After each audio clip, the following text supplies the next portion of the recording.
Waalaikumsalam warahmatullahi wabarakatuh.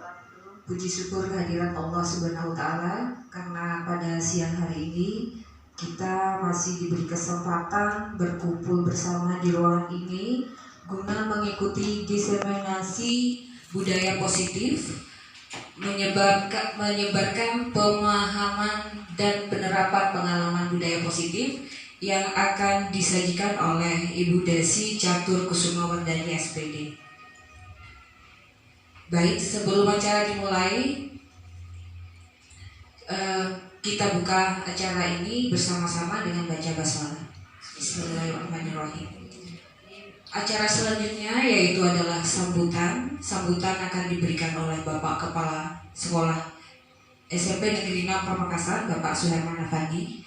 Kepada beliau dipersilakan. Assalamualaikum warahmatullahi wabarakatuh. Yang saya hormati Ibu Desi selaku calon guru penggerak yang pada kesempatan ini nanti akan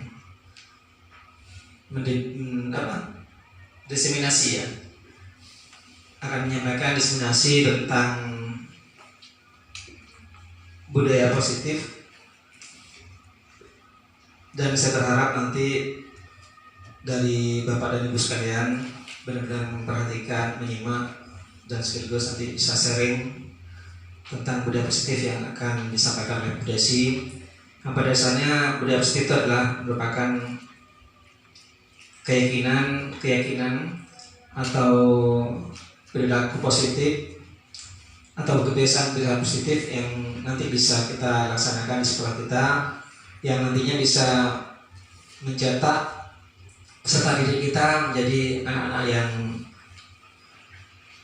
punya karakter, berakhlak mulia, dan santun. Jadi dari budaya-budaya itu nanti paling tidak bisa diharapkan sangat bermanfaat bagi lembaga kita dalam rangka mencetak peserta didik kita ke arah yang lebih baik. Mungkin untuk budaya positif di sekolah kita, mungkin kita sudah tahu semua kalau di sekolah kita itu ya sudah banyak hal yang sudah kita terapkan budaya positif yang ada di sekolah kita. Mungkin diantaranya Bapak Ibu sudah tahu semua ketika anak kita datang, kita sambut di depan pintu gerbang dengan mengucap salam, senyum. Setelah itu salam, sapa, sopan dan santun. Itu merupakan salah satu contoh positif yang sudah kita terapkan di sekolah kita, yang diharapkan nanti itu bisa membentuk karakter anak-anak didik kita jadi anak-anak yang soleh, soleha, yaitu dengan selalu mengucap salam setiap ketemu dengan sesama, senyum, ramah, setelah itu sopan, santun. Itu yang bisa kita harapkan. Dan setelah itu anak juga dibiasakan sholat duha. Ketika datang tidak langsung masuk kelas, tapi setelah kita sambut langsung masuk ke musola untuk melakukan sholat duha. Pembiasaan itu kan untuk menanamkan nilai-nilai keislaman pada anak, sehingga anak bisa lebih bertakwa, beriman dan bertakwa pada Tuhan Yang Maha Esa, pada Allah Subhanahu Wa Taala. Itu merupakan juga salah satu contoh nilai-nilai positif atau budaya positif yang sudah kita laksanakan di sekolah kita. Dan bahkan bukan hanya itu, setelah anak sholat duha, ketika masuk kelas, sebelum jam pelajaran dimulai, jam pertama jam 7.00 itu anak dibiasakan untuk membaca surat Yasin secara bersama-sama. Ini untuk apa? Yaitu agar anak terbiasa membaca Al-Quran. Dengan demikian ketakwaan, keimanan anak itu akan semakin bertambah karena sudah terbiasa dengan membaca Al-Quran. Dan dilanjutkan dengan membaca doa secara bersama-sama. Dan itu bisa diharapkan nantinya anak itu ya terbiasa setiap memulai kegiatan itu diawali dengan membaca doa. Ini merupakan salah satu contoh budaya positif yang sudah dilaksanakan di sekolah kita. Yang nanti saya harapkan nanti kami harapkan nanti dari Bu Desi itu bisa mungkin ya memaparkan banyak hal tentang budaya positif yang mungkin nanti bisa diterapkan di sekolah kita. Jadi ya dari apa yang sudah ada di sekolah kita itu ya nanti bisa dilengkapi, atau mungkin ada hal baru yang mungkin bisa dilaksanakan di sekolah kita, diterapkan di sekolah kita. Mari kita dengarkan secara bersama-sama, kita sharing. Kalau sekiranya itu bermanfaat dan baik untuk dilaksanakan di sekolah kita, nanti kita laksanakan. Karena budaya itu yang sudah kita laksanakan di sekolah kita itu sebenarnya sudah banyak. Cuman kalau memang itu baik dan itu ya perlu diterapkan di sekolah kita, saya kira itu nggak ada salahnya kita tambahkan. Ya, selain juga ada setoran hafalan Al-Quran setiap minggunya itu sudah kita biasakan. Terus setelah itu juga pembiasaan sebelum pulang itu ya membaca surat Al-Mulk. Setelah itu nanti juga ada doa bersama, terus sholat berjemaah sebelum pulang.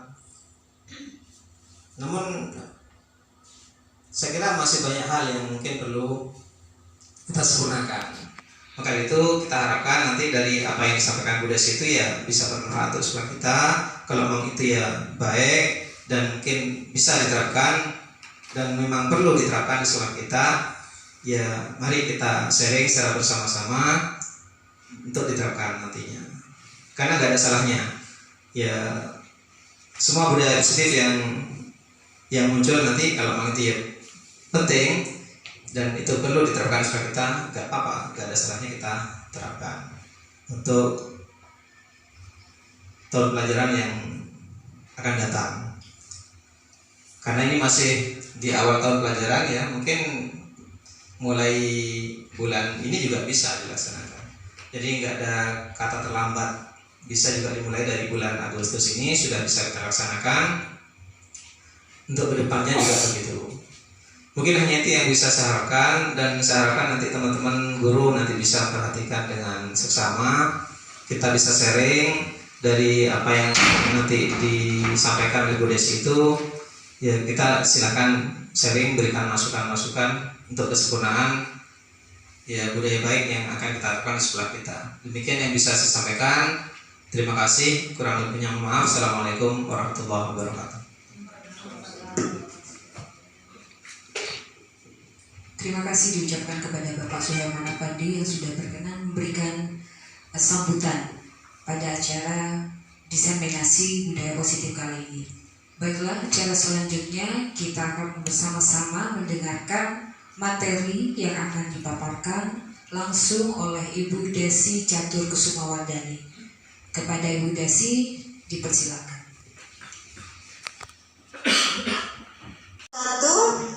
Terima kasih untuk Bapak Ibu guru beserta terutama pada kepala sekolah yang sudah menyempatkan hadir dalam kegiatan menyebarkan pemahaman dan penerapan pengalaman budaya positif yang sudah saya dapatkan selama 2 minggu mengikuti kegiatan program guru penggerak.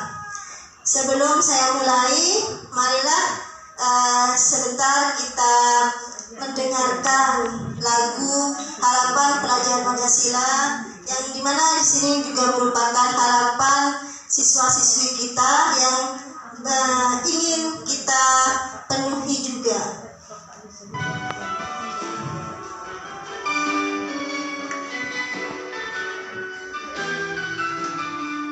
Tanah yang subur kita tumbuh bersama, dengan semangat yang membara kita capai cita.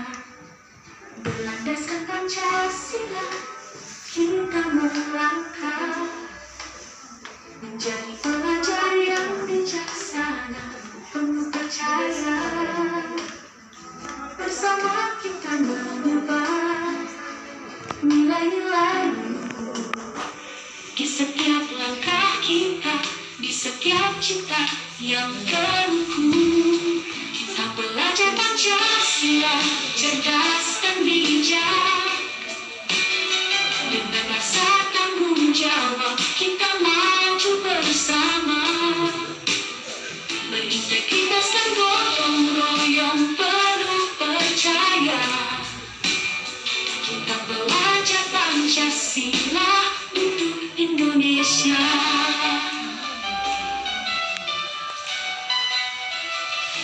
Berakhlak mulia, kita wujudkan cita dalam setiap tindakan dengan penuh rasa kemandirian dan berjiwa sosial kita buktikan menjadi generasi emas berperan di bangsa dengan rasa tanggung jawab kita maju bersama berintegritas dan gotong royong penuh percaya kita belajar Pancasila untuk Indonesia. Kepemimpinan dan rasa hormat kita tanamkan menjadi teladan dengan penuh dedikasi. Dengan semangat gotong royong dan keberagaman kita wujudkan cita untuk masa depan negeri. Belajar Pancasila cerdas dan bijak dengan rasa tanggung jawab kita maju bersama berintegritas dan gotong royong penuh percaya kita belajar Pancasila untuk Indonesia. Salam hangat dari kami untuk negeri tercinta. Dengan semangat belajar Pancasila kita buktikan di setiap langkah kita untuk masa depan gemilang. Kita belajar Pancasila untuk Indonesia.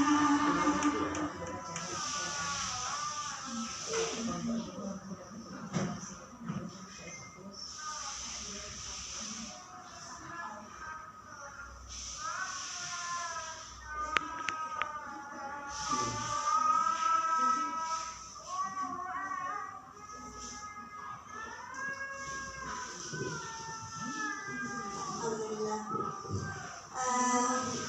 Ketika kita mendengar sekilas lagu tadi, untuk mewujudkan belajar Pancasila sesuai dengan isi lagu yang kita dengar tadi, siswa yang bijak, siswa yang bernalar kritis, siswa yang cerdas, dibutuhkanlah budaya positif yang akan mereka bawa dalam kehidupan mereka selanjutnya.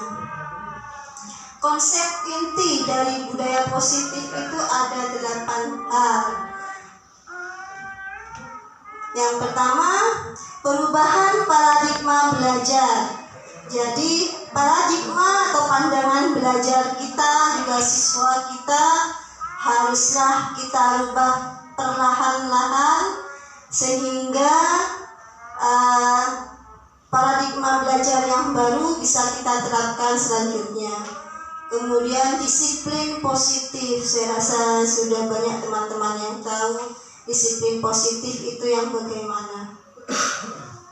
Nilai-nilai kebajikan. Seperti apa nilai-nilai kebajikan? Mengapa itu penting? Nanti akan kita sharing di sini. Kemudian kebutuhan dasar manusia. Jadi manusia di dunia itu mempunyai kebutuhan dasar yang apabila tidak dipenuhi maka mereka mencari cara untuk memenuhinya.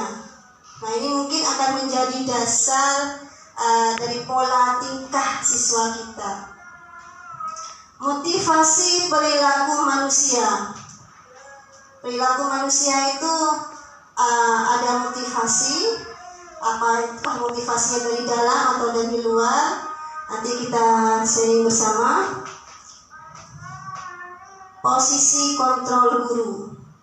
Ada di mana posisi kita sekarang sebagai posisi kontrol yang mana kita saat ini? Nanti kita akan lihat bersama. kita akan refleksi bersama keyakinan kelas. Mungkin banyak dari teman-teman rekan guru di sini sudah membuat keyakinan di kelasnya masing-masing. Sedikit banyak sudah memahami apa itu keyakinan kelas. Dan yang terakhir, segitiga restitusi. Kita masuk pada pembelajaran dengan paradigma baru. Pembelajaran dengan paradigma baru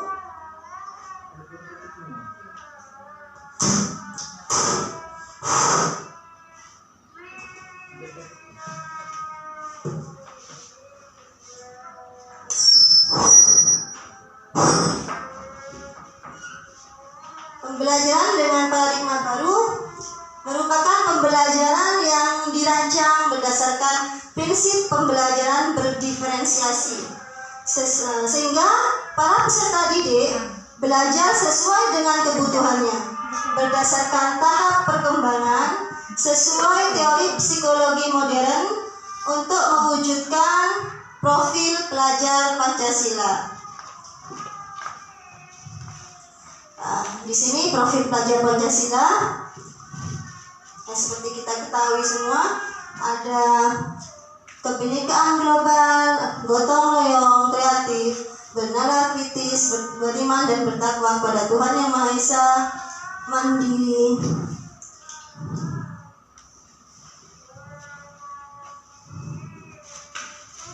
Nah, sedikit kita bermain sebelum masuk pada materi selanjutnya. Kita bermain cobalah buka.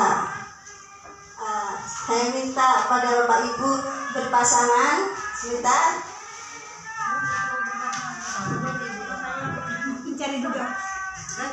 Silakan.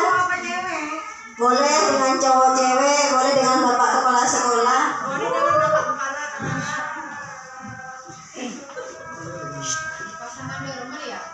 Silakan berpasangan berdua. Anda dan teman Anda akan melakukan kegiatan cobalah buka. Cobalah buka. Jadi kepala tangannya. Nah, di sini Anda adalah A. Anda adalah si A. Tugas Anda adalah mengepalkan salah satu tangan Anda. Coba Anda bayangkan bahwa Anda menyimpan sesuatu yang sangat berharga di dalam kepala tangan Anda. Mungkin saja kepalanya ini adalah anak, harta, jabatan, suami, atau uang mungkin, atau siapapun yang menurut Anda berharga dalam kepala tangan Anda.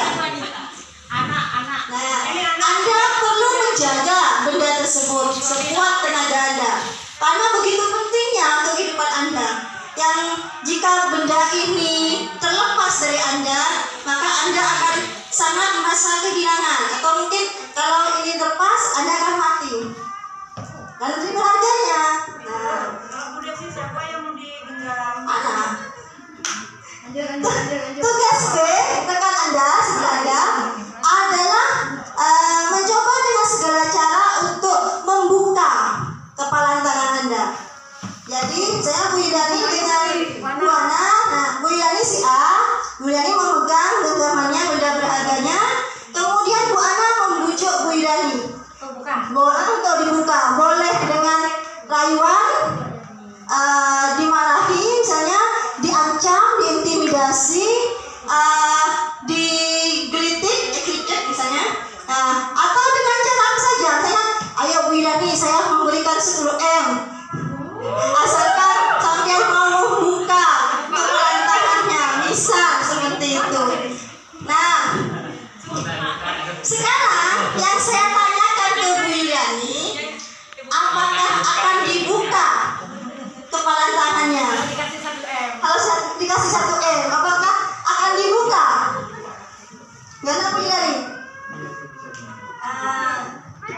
Kayaknya nggak dibuka sih, soalnya ini kan merupakan suatu rahasia pribadi bagi saya. Jadi kuat lah. Terima kasih Bu Yudani. Bu Yudani kuat walaupun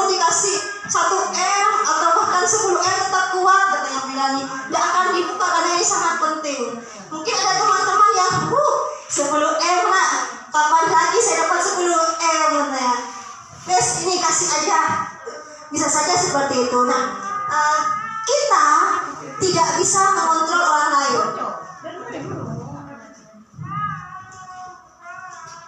Contohnya Bu Yudani dengan Bu Ana sudah. Kita tidak bisa mengontrol orang lain. Bu Ana dengan memberikan uang, Bu Yudani akan membuka. Tidak bisa karena Bu Yudani tidak mau. Jadi ketika anak didik kita mau mengikuti petunjuk kita, mau mengikuti saran kita, berarti karena mereka mau, bukan karena kita. Nah, ini maksud dari permainan ini. Jadi ketika siswa itu nurut ke kita, berarti mereka menganggap kita itu nyaman. Kita itu anggaplah kalau di sekolah itu kita orang tuanya. Jadi mereka nyaman mengikuti apa yang kita mau. Jadi bukan karena saya yang nyuruh, mau mereka, bukan, karena mereka yang mau. Jadi motivasi mereka yang mau. Di sini miskonsepsi tentang teori kontrol. Ilusi guru mengontrol murid. Nah, guru tidak bisa mengontrol murid. Ilusi bahwa membuat rasa bersalah mampu menguatkan karakter. Kadang-kadang kita ke murid, kamu tidak kasihan sama orang tua, nah ini mungkin.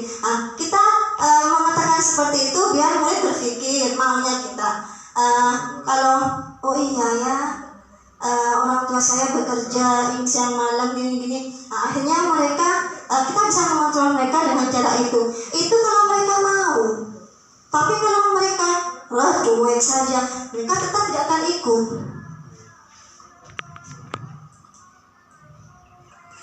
Ilusi bahwa penguatan positif, efektif, dan bermanfaat.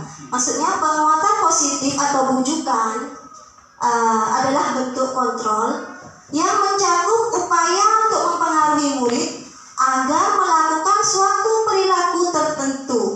Pada akhirnya, murid mungkin menyadari kontrol tersebut dan reaksi murid bisa mencakup penolakan atau ketergantungan pada pendapat guru dalam usaha mereka. Misal, kita mengontrol murid misalnya dengan ayo yang berbuat seperti ini nanti akan saya berikan bintang. Nah, ketika kita lupa membawa bintangnya, atau misalnya si ibu ini tidak masuk, kemudian diganti guru lain yang mengajar di kelas itu tidak membawa bintang, maka mereka akan kecewa dan akan amburadul lagi seperti semula. Ini kalau kita memberikan penguatan positif dengan rayuan seperti itu. Ayo yang bisa menjawab, saya berikan uang misalnya, akan saya berikan hadiah permen dan sebagainya. Ketika kita tidak memberi, maka mereka bisa saja menolak. Ada hadiah nebu, bisa saja seperti itu. Ilusi bahwa orang dewasa berhak memaksa. Nah, di sini biasanya di kelas bawah, ketika posisi kita sudah berbeda dengan anak. Kalau dengan anak SMA mungkin karena kita sudah dewasa ya, sudah bisa berpikir. Tapi kalau pada anak TK, anak SD, cenderung orang dewasa itu bisa menyuruh, kamu harus begini, kamu harus begitu. Nah, di sini itu tidak bisa mengontrol siswa. Siswa hanya takut, tapi tidak bisa mengubah budaya mereka, karakter mereka. Mengubah paradigma stimulus respon ke pendekatan teori kontrol. Di sini stimulus respon di sini mengatakan kalau realitas kebutuhan kita sama.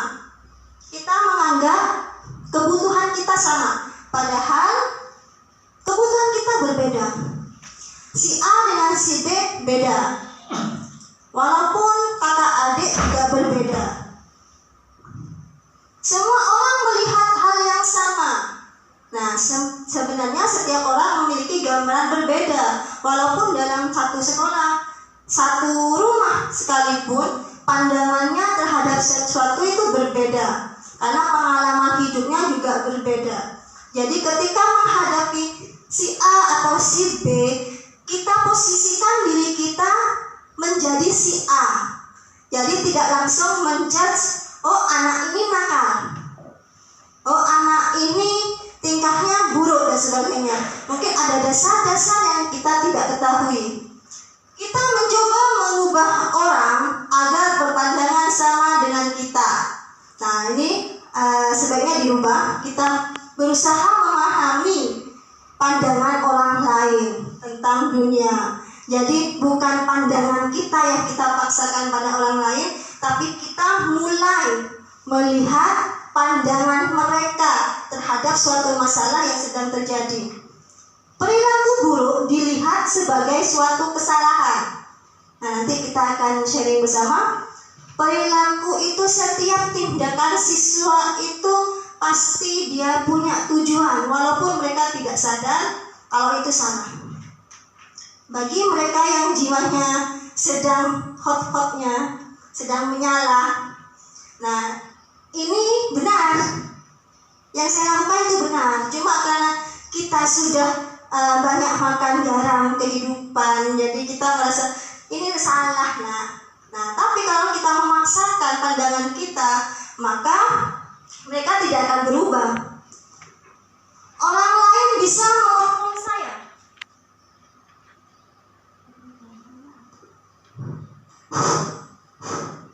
Orang lain bisa mengontrol saya. Hanya Anda, kita sendiri yang bisa mengontrol kita. Orang lain hanya memberikan pandangan, hanya memberikan masukan. Saya bisa mengontrol orang lain, sama seperti di atasnya.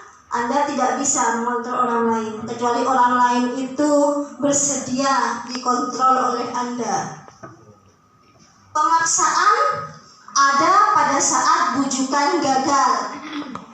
Nah, tadi karena dirayu tidak bisa, digoda tidak bisa, diancam saya tidak bisa, akhirnya dipaksa. Saya nggak awas kamu. Nah, itu tidak bisa. Kolaborasi dan konsensus menciptakan pilihan-pilihan baru. Jadi kita berikan pilihan-pilihan pada siswa kita, mana yang menurut mereka terbaik, dengan tetap kita tuntun, bukan kita tuntut. Model berpikir menang kalah. Tidak ada yang menang, tidak ada yang kalah. Antara siswa dan guru tidak ada yang menang, tidak ada yang kalah. Jadi ketika ada masalah, kita selesaikan dengan win-win solution, katanya Putri. Berpikir menang, sama-sama menang. Jadi dua-duanya menang, dua-duanya sukses. Nah, kita masuk pada disiplin positif. Disiplin berasal dari bahasa Latin disciplina, yang artinya belajar. Disiplin mengacu pada disiplin diri yang memiliki tanggung jawab terhadap apa yang dilakukannya berdasarkan nilai-nilai yang diyakini. Jadi keyakinan dulu bantu siswa kita untuk meyakini bahwa ini benar, ini yang tepat, sehingga itu akan menjadi kebiasaan bagi mereka. Disiplin positif merupakan salah satu cara penerapan disiplin yang bertujuan untuk menumbuhkan kesadaran serta memberdayakan peserta didik tanpa imbalan penghargaan. Jadi bukan kalau bisa ini akan saya berikan bintang atau yang lainnya, bukan seperti itu hanya sementara. Ketika itu tidak ada, maka tidak akan dilakukan. Disiplin positif tanpa imbalan penghargaan, ancaman atau hukuman. Jadi murni dari mereka sendiri. Menurut KHD, menurut Ki Hajar Dewantara, jika kita tidak memiliki motivasi internal, motivasi dari dalam diri kita, maka kita perlu pihak lain untuk mendisiplinkan kita atau motivasi eksternal. Jadi untuk membentuk motivasi internal dibutuhkan dulu yang eksternal. Nah, kita yang membentuk, sehingga itu akan memotivasi siswa untuk menciptakan motivasi internalnya. Karena berasal dari luar, bukan dari dalam diri kita sendiri. Adapun definisi kata merdeka menurut Ki Hajar adalah, ini bahasa Jawa, saya tidak tahu caranya. Mardika iku jarwanya, noramung lepasing pangreh, ngin uga kuat, kuasa aman diri priyangga. Maksudnya, Putri yang, Pak Didin yang bisa ini. Oh, saya Jawa Madura. Artinya tidak hanya terlepas dari perintah, akan tetapi juga cakap buat memerintah diri sendiri. Jadi sebelum mereka bisa memerintah diri mereka sendiri, kita sebagai guru, sebagai orang tua siswa di sekolah menuntun mereka, memberikan motivasi eksternal untuk mereka, sehingga motivasi internalnya akan terbentuk sendiri.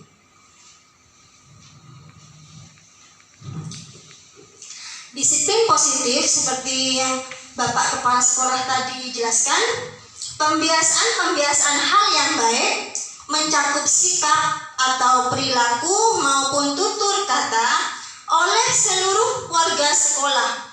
Jadi bukan hanya siswa saja, tapi seluruh warga sekolah, terutama bagi murid, karena mereka masih berkembang menjadi pribadi yang kritis, mandiri, dan bertanggung jawab. Sebagai pendidik, tujuan kita adalah menciptakan peserta didik yang memiliki disiplin diri sehingga mereka berperilaku sesuai nilai-nilai kebajikan universal dan memiliki motivasi diri menuju perubahan perilaku ke arah yang lebih baik. Nanti nilai-nilai kebajikan universal itu apa saja nanti kita bahas bersama. Nah, ini nilai-nilai kebajikan.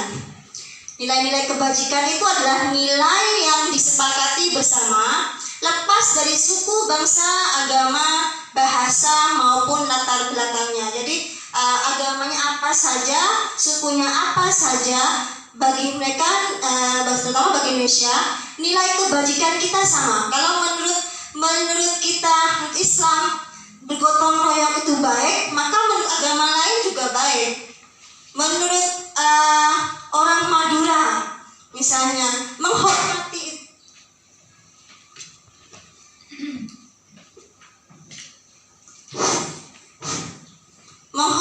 itu baik, merupakan nilai kebajikan, maka menurut orang Papua juga. Nah, ini yang disebut nilai-nilai kebajikan.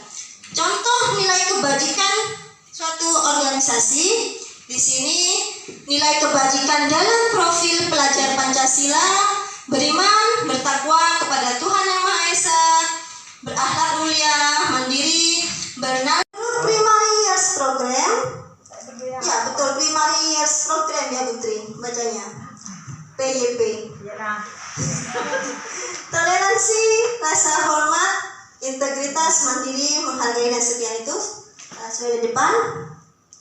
Sedangkan keterampilan hidup, nilai kebajikan dalam keterampilan hidup dapat dipercaya, lurus hati, pendengar yang aktif, tidak merendahkan orang lain, memberikan yang terbaik dari diri.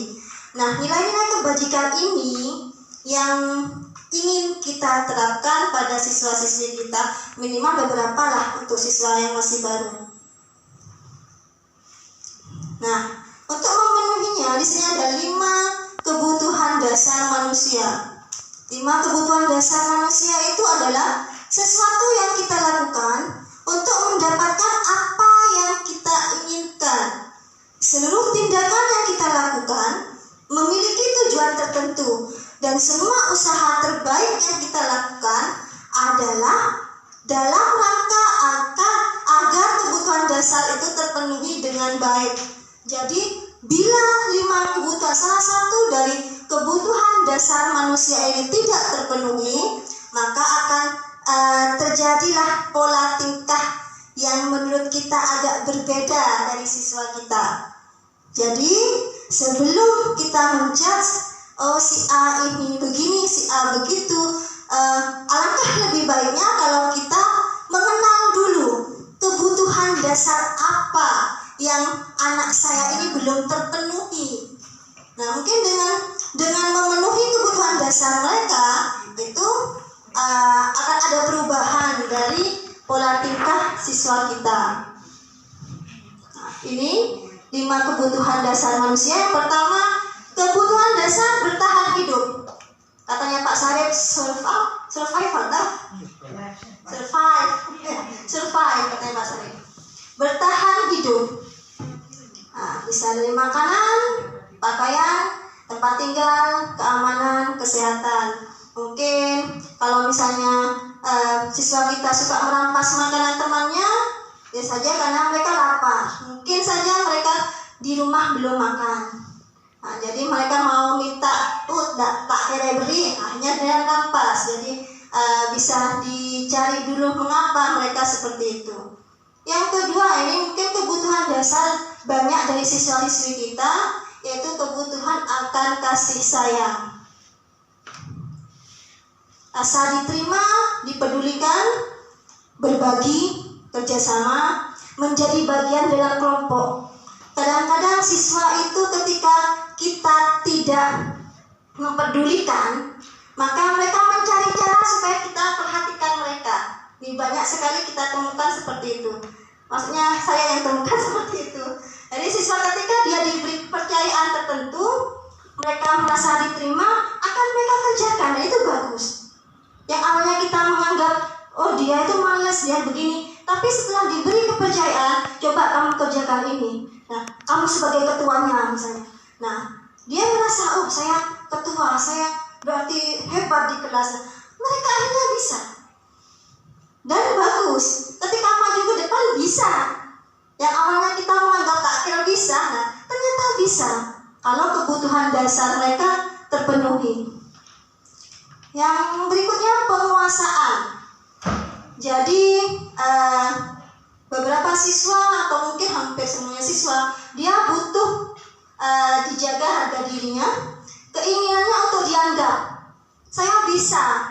Nah, kadang-kadang kita menganggap dia nggak bisa, sehingga harus ada yang membantu. Padahal mereka bisa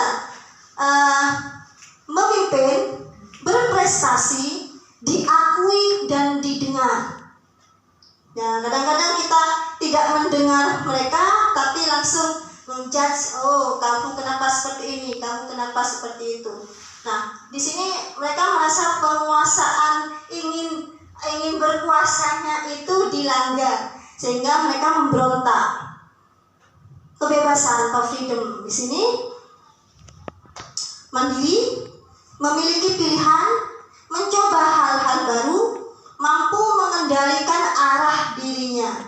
Kadang ada beberapa siswa yang di rumah terkekang, sehingga mereka mencari kebebasan di sekolah.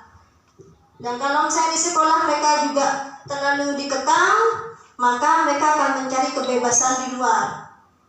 Nah, itulah kejadian kebanyakan seperti narkoba dan sebagainya, karena mereka tidak mendapatkan kebutuhan dasarnya. Kesenangan, nah, bermain, humor, antusiasme, tertawa. Nah, kadang-kadang kalau ada guru yang sering memberi humor, memberikan main, nah itu siswa senang. Saya senang kalau diajarin ibu ini, saya senang kalau diajarin bapak itu. Kenapa? Locok. Nah, kenapa? Karena kebutuhan kesenangannya terpenuhi di situ. Dari beberapa hal di depan itu kita bisa melihat motivasi perilaku manusia. Yang pertama, motivasi ekstrinsik. Jadi motivasi dari luar, dari sekitarnya, dari rumah maupun dari sekolah, dari teman juga bisa. Motivasi yang kedua, motivasi intrinsik. Motivasi motivasi dari dalam dirinya. Apa saja motivasi ekstrinsik? Motivasi ekstrinsik itu karena untuk menghindari ketidaknyamanan atau hukuman. Misal, saya kalau hari Senin harus berpakaian lengkap, nanti diberdirikan di depan, malu. Nah, itu motivasi ekstrinsik. Motivasi untuk mendapatkan imbalan atau penghargaan dari orang lain. Misal, saya harus belajar ini. Kalau nggak belajar, besok nggak dapat hadiah. Besok ulangan, kalau misalnya saya dapat 100, kata ibu dapat hadiah. Nah, jadi saya harus dapat 100. Nah, itu motivasi ekstrinsik. Sedangkan motivasi intrinsiknya ini untuk menjadi orang yang mereka inginkan. Jadi ada idola yang ada di hati mereka, sehingga saya ingin seperti itu. Nah, mereka menghargai diri mereka sendiri dengan nilai-nilai yang mereka yakini. Ada nilai-nilai yang mereka percaya. Saya kalau seperti ini akan begini. Saya kalau berbuat A akan B, dan mereka percaya itu. Nah, inilah yang merupakan tujuan dari disiplin positif. Bagaimana menumbuhkan motivasi intrinsik pada diri siswa kita.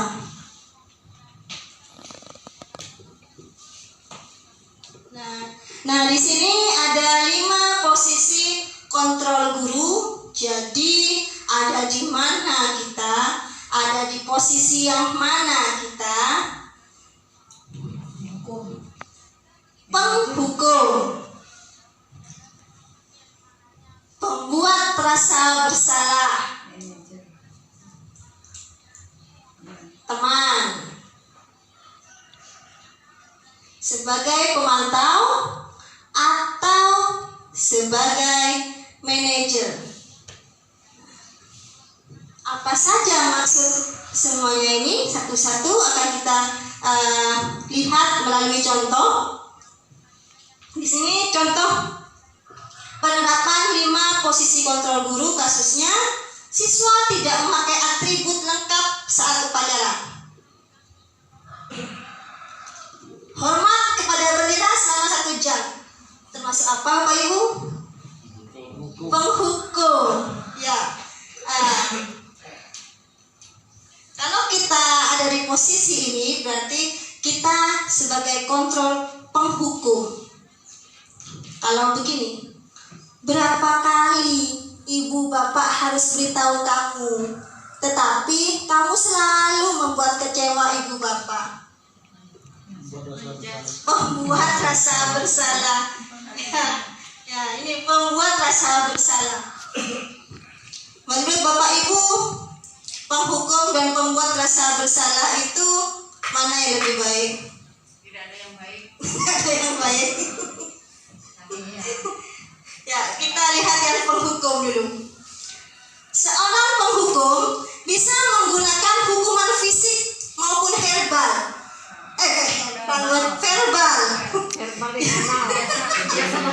Yang menjalankan posisi penghukum. Orang-orang senantiasa mengatakan bahwa sekolah memerlukan sistem atau alat lebih menekan murid-murid lebih dalam lagi. Guru dapat menerapkan posisi penghukum akan berkata, patuhi aturan saya atau awas. Montak norot, saya. Itu penghukum. Kamu selalu saja salah. Selalu, pasti selalu yang terakhir selesai. Mesti nah itu salah satu dari ciri kita kalau posisi kita sebagai penghukum.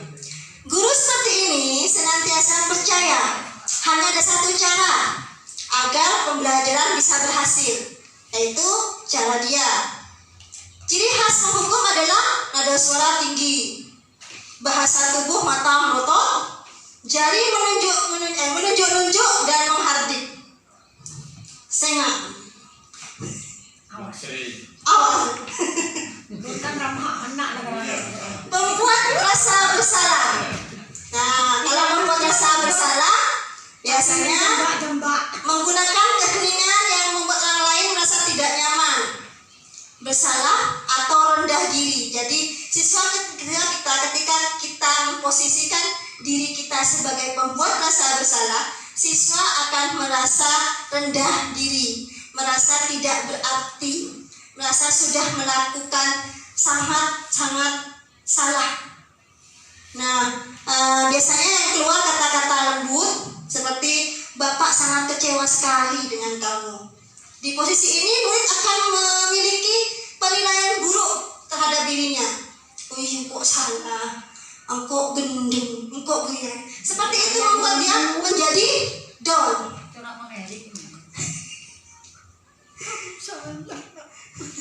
Murid merasa tidak berharga dan telah mengecewakan orang-orang yang disayanginya. Konsekuensi logisnya, penerapan peran kontrol pembuat rasa bersalah, murid akan merasa bersalah. Bersalah telah mengecewakan ibu atau bapak ibunya. Dia akan menjadi orang yang gagal dan tidak sanggup membahagiakan orang lain. Nah, selanjutnya sama dengan kasus yang sama. Ayo dong, ikuti peraturan sekolah. Tolong bantu bapak atau tolong bantu ibu sekali ini saja. Ya sudah, tidak apa-apa. Lain kali jangan berbuat ini lagi ya. Posisi apa? Kira-kira apa ibu?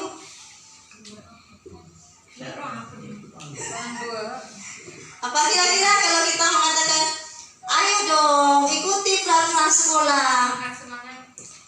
Semangat. Teman. Teman, ya, posisi sebagai teman. Jadi omongan kita, pembicaraan kita dengan siswa itu sama seperti pembicaraan antar teman. Seperti ini, kamu sudah melanggar peraturan sekolah beberapa kali. Kamu tahu konsekuensinya. Setelah ini beli atribut di Bu Ana, beli atribut di kantin. Kira-kira di kopsis berperan sebagai apa? Pemantau, ya. Nah, jadi pemantau itu dia apa? Seakan-akan sama seperti CCTV. Jadi dia tahu kesalahan siswa. Siswa merasa akan selalu dipantau. Jadi sabar. Posisi sebagai teman tidak menyakiti murid, namun berupaya mengontrol murid melalui pendekatan persuasif. Posisi teman pada guru berdampak negatif atau positif. Positifnya di sini hubungan antara guru dengan siswa itu baik. Jadi siswa nyaman bersama dengan bapak ibu gurunya. Mereka akan berkata, ayo bantu demi bapak, ayo bantu demi ibu. Tetapi karena dia merasa teman, ketika suatu saat ada suatu kasus, si bapak atau si ibu guru tidak bisa melindungi mereka, maka mereka istilahnya akan ngampul, akan kecewa. Katanya teman, tapi kok bapak tidak membantu saya. Nah, di sini murid akan merasa kecewa. Mereka tidak mau lagi berusaha. Mereka tidak mau lagi mengikuti kata-kata si bapak dan si ibu guru. Karena hanya satu kali tidak dibantu. Nah, di sini posisi teman. Kalau posisi pemantau, nah, ini seorang pemantau sangat mengandalkan perhitungan, catatan, data yang dapat digunakan sebagai bukti atas perilaku seseorang. Nah, biasanya apa konsekuensinya? Sanksinya apa? Sudah berapa kali kamu berbuat kesalahan? Nah, dengan kasus yang sama, apabila guru mengatakan, Kira-kira bagaimana kamu memperbaiki kesalahanmu? Nah, di sini posisi sebagai apa, Bapak, Ibu? Manajer. Manajer, ya, manajer. Bukan hanya artis saja yang jadi manajer, kita juga bisa jadi manajer. Manajer itu posisi di mana guru berbuat sesuatu bersama dengan murid, mempersilahkan murid mempertanggungjawabkan perilakunya, mendukung murid agar dapat menemukan solusi atas permasalahannya sendiri, sehingga ketika sudah selesai, murid dapat kembali ke dalam kelompoknya dengan lebih kuat, lebih baik. Nah, karena apa? Karena mereka menemukan sendiri, mereka bisa berpikir ke depannya.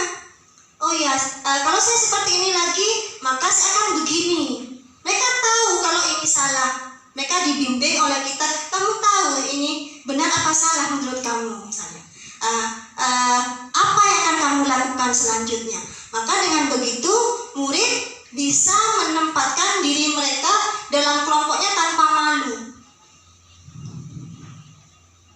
Nah, seperti yang tadi, posisi kontrol. Apakah aku? Saya kecewa sekali dengan kamu. Tadi apa, Pak? Saya kecewa sekali dengan kamu. Membuat rasa bersalah. Kamu tidak pernah benar melakukannya. Mungkin flashback lagi kita setelah mengetahui posisi masing-masing. Kalau kita sering melakukan, kamu tidak pernah benar melakukannya. Itu posisi apa? Penghukum. Apa rencanamu untuk menyelesaikan masalah ini? Manajer. Ya. Ayolah, lakukan demi bapak atau ibu, ya. Teman. Ya. Kamu tidak akan pernah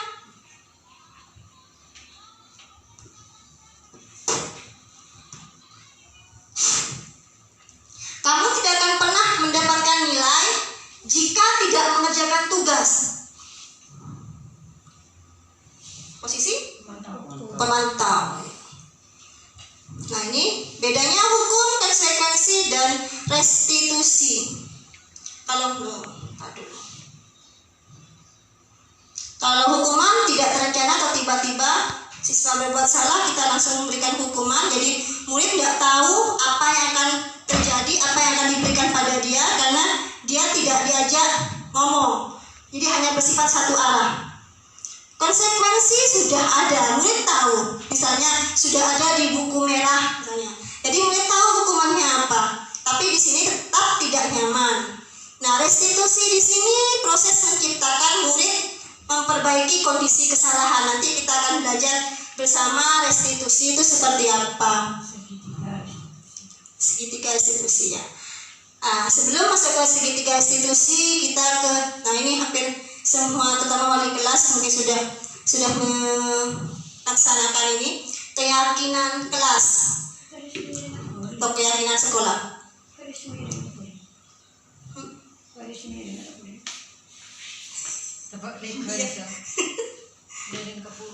Mengapa keyakinan kelas sekolah atau keyakinan sekolah? Iya, merengkioreng. Mengapa bukan peraturan kelas? Nah, apa kira-kira? Mungkin Bu Vera atau Bu Suhai, guru bahasa ini bisa membantu saya.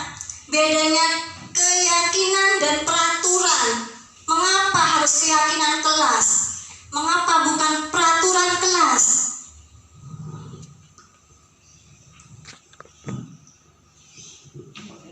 Keyakinan atau kesepakatan kelas. Dari keyakinan nanti kita akan mengubah ke kesepakatan kelas. Mengapa harus kesepakatan? Mengapa harus keyakinan siswa sendiri, bukan peraturan? Kira-kira ada peraturan dari gurunya. Kalau keyakinan guru dan murid. Kalau keyakinan dari guru dan murid bersama-sama. Ya. Nilai-nilai kebajikan. Pinter. Sudah pinter-pinter, kita sharing saja di sini. Keyakinan kelas merupakan kesepakatan kelas yang diyakini bersama guru dan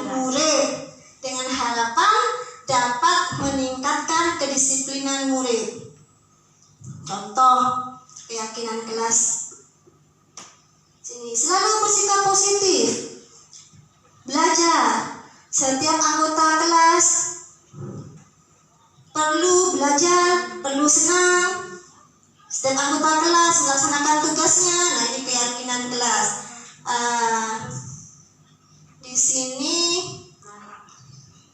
nah keyakinan kelas itu bersifat abstrak. Jadi pernyataannya universal, dibuat dalam pernyataan positif.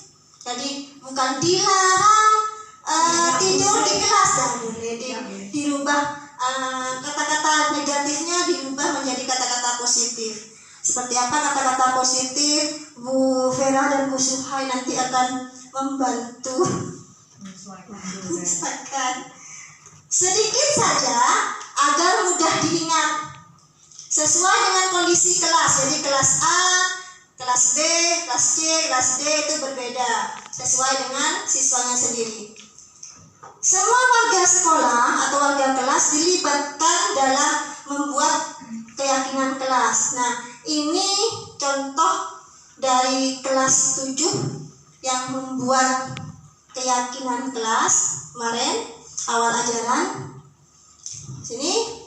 Jadi siswa menuliskan kelas impiannya, kemudian ditempel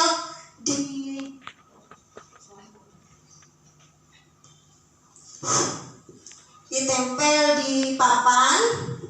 Kemudian saya memilih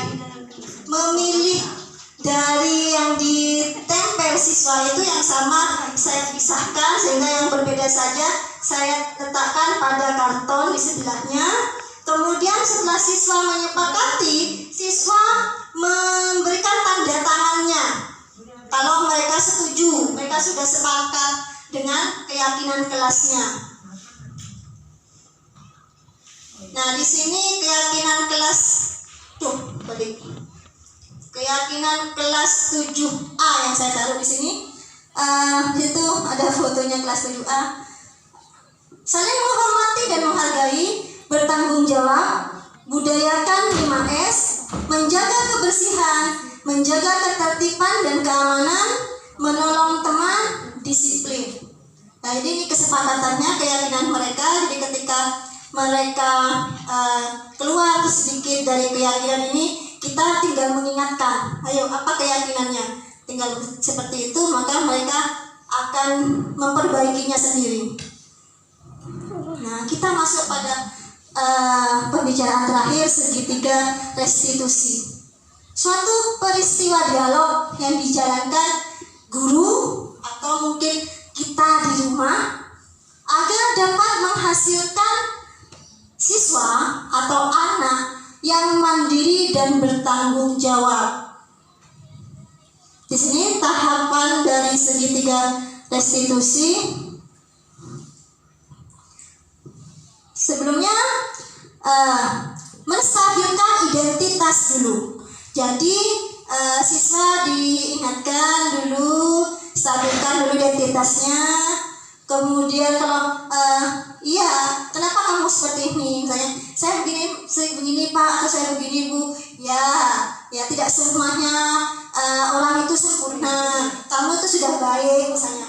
Posisikan dulu rasa emosi mereka dengan distabilkan terlebih dahulu, kemudian validasi tindakan yang salah. Setelah mereka itu sudah stabil identitasnya, oh ya, semua orang pasti mengalami begini. Nah, tanyakan lagi mereka, menurut kamu itu sudah benar apa enggak? Nah, ini validasi tindakan yang salah. Nah, kemudian setelah itu menanyakan keyakinan yang kamu lakukan itu sesuai dengan keyakinan kamu enggak? Enggak Bu, enggak Pak, misalnya. Kemudian apa yang mau kamu lakukan setelahnya untuk memperbaiki ini? Kamu akan melakukan apa? Jadi siswa berpikir, oh iya Bu, nanti saya akan minta maaf, misalnya. Oh iya Bu, nanti akan saya perbaiki ini. Nah, jadi ada solusi bukan dari kita, tapi dari siswa sendiri. Kita hanya membantu untuk menemukan solusinya. Ini berdasarkan basicnya, stabilkan dulu identitasnya. Berbuat salah itu wajar, tidak ada manusia yang sempurna. Nah, seperti itu, ibu bapak tidak mau mencari siapa yang salah, tapi mencari solusi dari permasalahan ini. Nah, kemudian validasi tindakan tadi sudah sedikit saya paparkan. Kamu pasti punya alasan mengapa melakukan itu. Nah, kamu melakukannya karena mempertahankan sesuatu yang penting bagimu.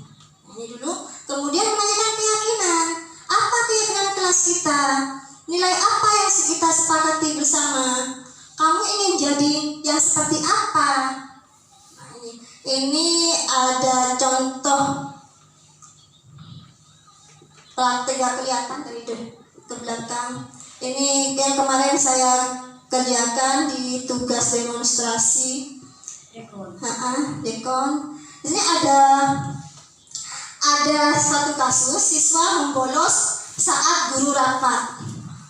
Seorang siswi ini kemarin dilaporkan tidak mengikuti pelajaran karena membolos sekolah. Nah, kemudian dipanggil oleh guru. Nah, di sini menstabilkan identitasnya. Nah, ini baik, setiap orang pasti pernah melakukan kesalahan. Coba kamu pikirkan, pergi keluar sekolah itu, pergi ke warung itu pada jam sekolah, ada manfaatnya apa enggak? Nah, di sini siswa bisa berpikir, oh tidak Bu, saya hanya bersenang-senang. Nah, setelah itu kita validasi tindakannya. Kenapa kamu membolos? Misalnya, mereka akan menjelaskan kenapa, karena diajak teman atau karena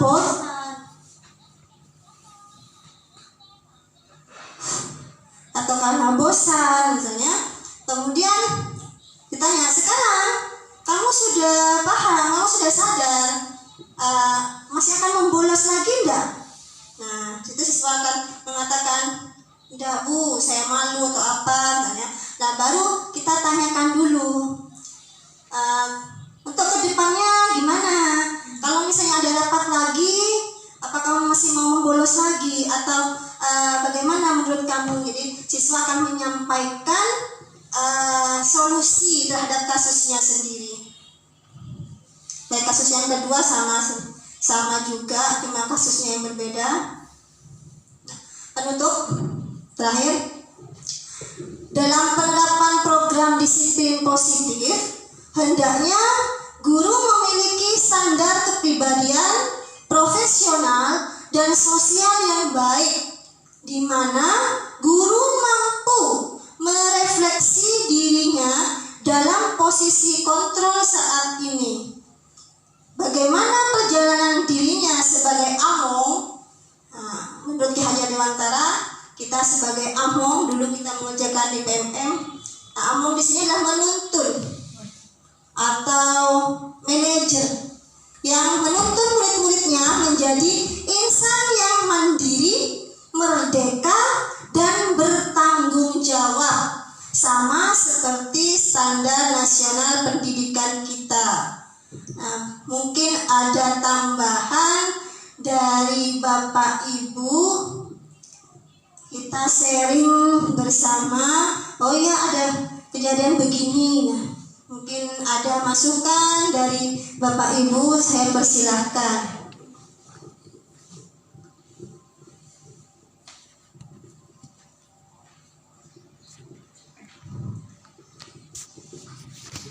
Ya.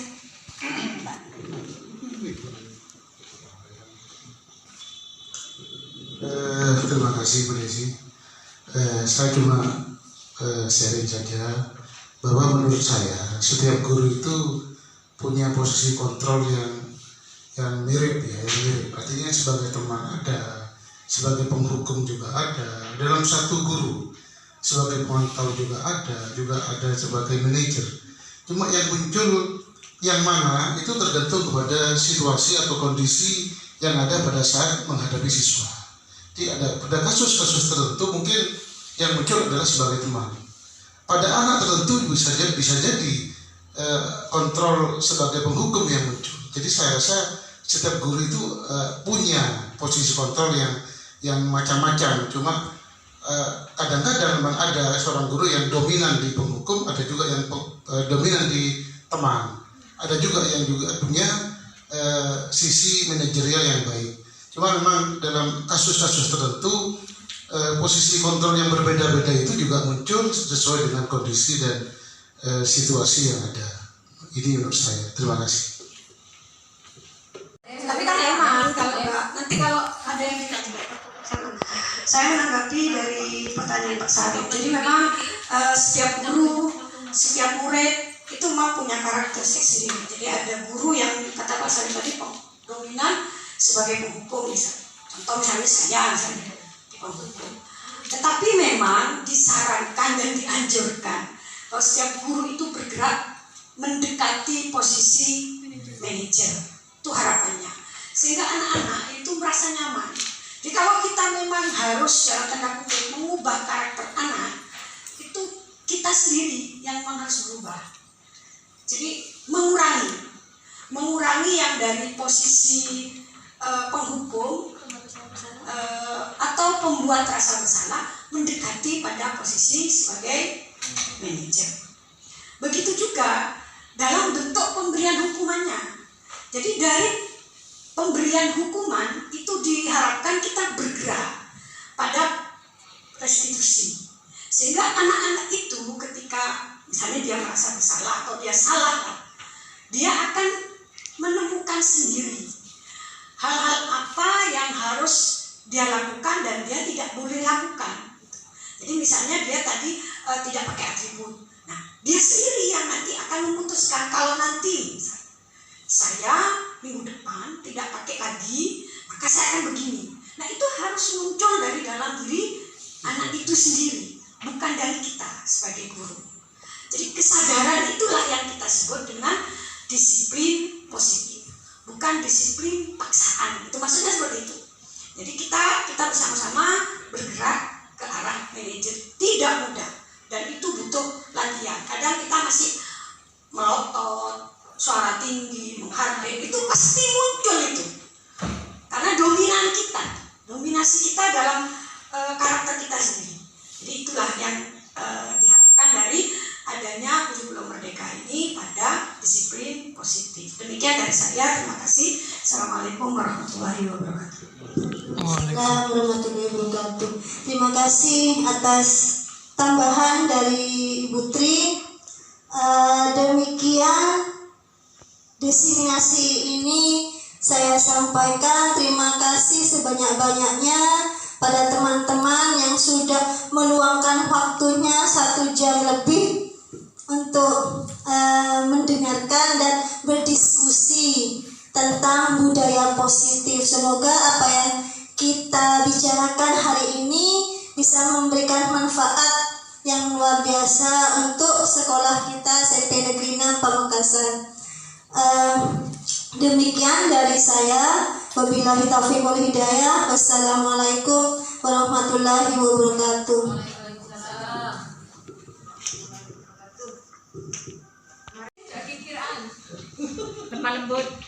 Demikian acara diseminasi dari Ibu Desi. Semoga membawa kebermanfaatan bagi kita semua. Kita akhiri dengan pembacaan hamdalah. Wassalamualaikum warahmatullahi wabarakatuh.